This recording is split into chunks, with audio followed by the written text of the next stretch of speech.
Sometimes I don't want flowers and birds singing and tranquil blue lakes. Sometimes all I want is machines, bullets and explosions, massive industrial landscapes, not a single human being in sight, just giant death mechs smashing the crap out of each other, sparks, oil and debris. From put out a couple of trailers for this game back in 2023, just prior to its launch. Although absolutely amazing, they were very much CGI and not really focused on in-engine action from the game itself. This might have been because it was too early in the process. I will be looking to change that with a custom version that I put together that I'll show you in 26 seconds. This is also my second swing at AC6. My first review will be linked, and I had some issues with finding that Japanese language. Obviously everything's sorted now, but that one sparked quite a debate. I'd like your comments below if you are pro or anti-dub on Japanese games. As you can see in the background here, I am also thoroughly indulging myself in that photo mode a little bit more. It's one of the more workable of all of their titles. Now, can we get on? That was a lot longer than 26 seconds.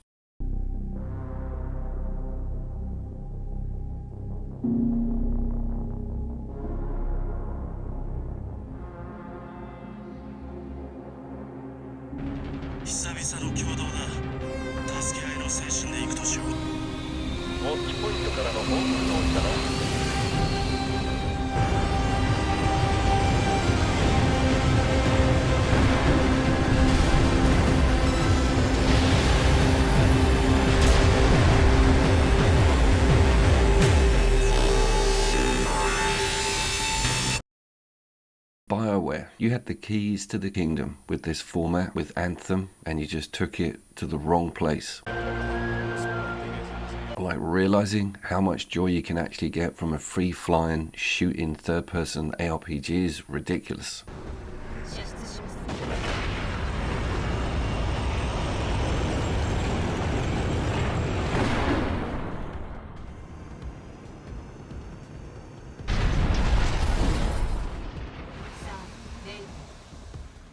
As mentioned before, although this is from FromSoftware, this isn't a Souls-like, but it is born of something new, I feel. The technology within consoles has got these Armored Core games so damn good now. If you followed the series, you'll realize that the early ones, they struggle with the concept and what the machines can actually produce. But this, the visuals, the explosions, the builds, and the differential in the robots is on a whole new level.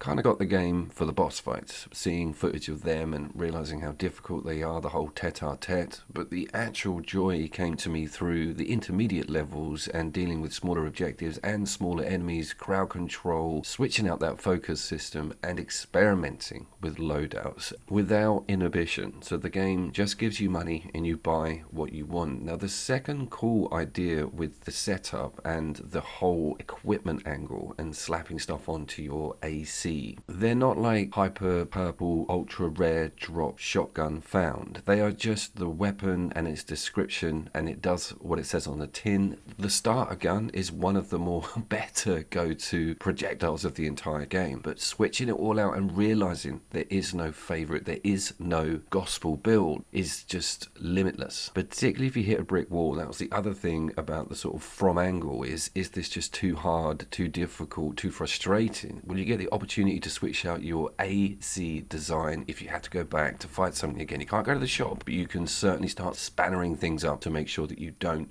get insta-killed.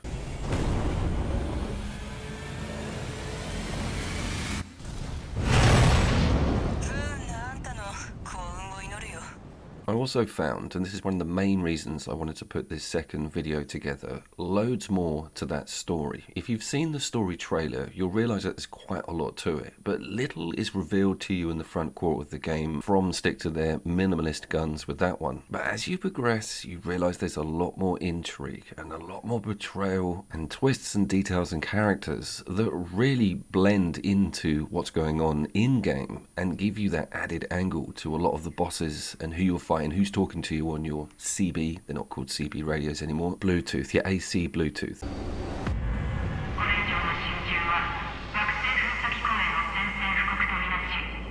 Saying that about a mech game is something I never thought I would find myself doing. Oh, look at you, the literal storytelling expert, looking down your nose at some Japanese mech fiction. If this was like Life is Strange, I'd understand there being a big emphasis on the characters and what's going on. So this was quite a pleasant surprise. Quite clear that From have a talent for good storytelling. You've only got to look at the Dark Souls series, some of the intrigue within Elden Ring, and of course Sekiro. So this is just part of their canon of quality, I feel.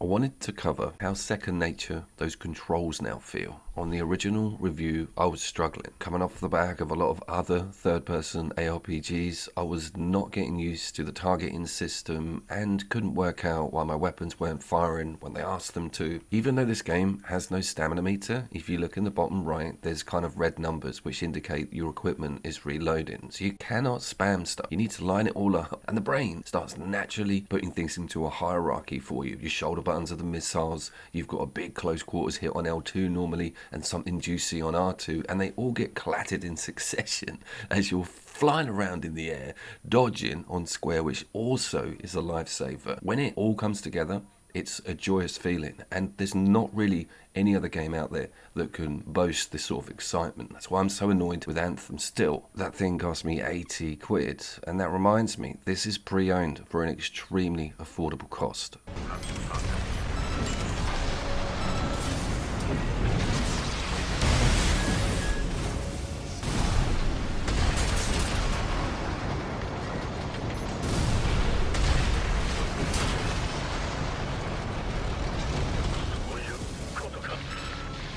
Sticking on that build meta, you may notice that I'm built like that frog GoBot. I'm a wiry little mother. I'm not the tank track, massive, brutish build that you've seen maybe in some other footage. The reason for this is I've kept my mech weight down so that I can have heavy weaponry on the old shoulders and arms. You have a weight ratio and you need to switch things out. I am a bit of a glass cannon, however, but I also get boosts on thrust. It's really complicated, but not daunting. It's an area that's not pushed to you. You feel like tweaking things because you see the impact on the battlefield so massively. Plus them tank tracks are like 400 grand.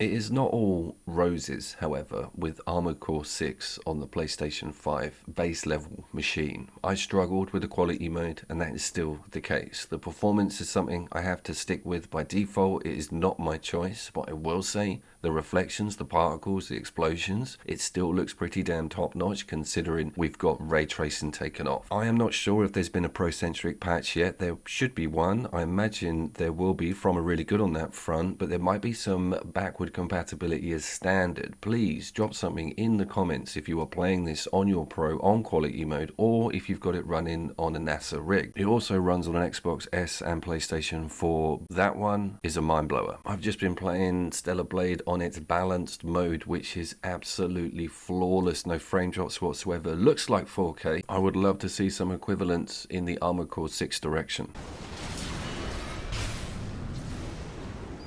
I also didn't talk about Nest in my original review. Now this is the online PvP arena section. I am too terrified to even step one metal foot into it, but I'm sure some of you guys have got some feedback. Does it work? Is it crazy good like the FOV stuff or Invasions on the other Souls games? Because I could well be tempted in.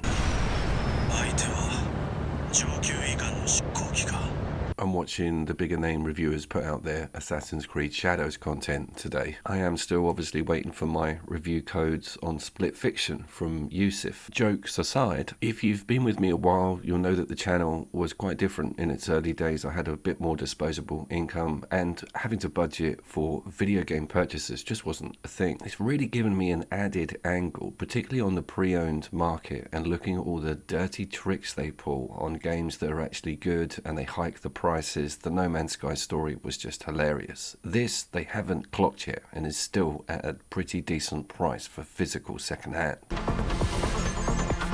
今回の対象は AC キャンドルリング識別名リングフレディ My closing statement is kind of owning this physical is essential for any PlayStation 5 owner. You do not have to be into that mechery or any of that source material. This is hands down an amazing AAA action RPG. 見せてもらいましょう。借り物の翼でどこまで飛べるか。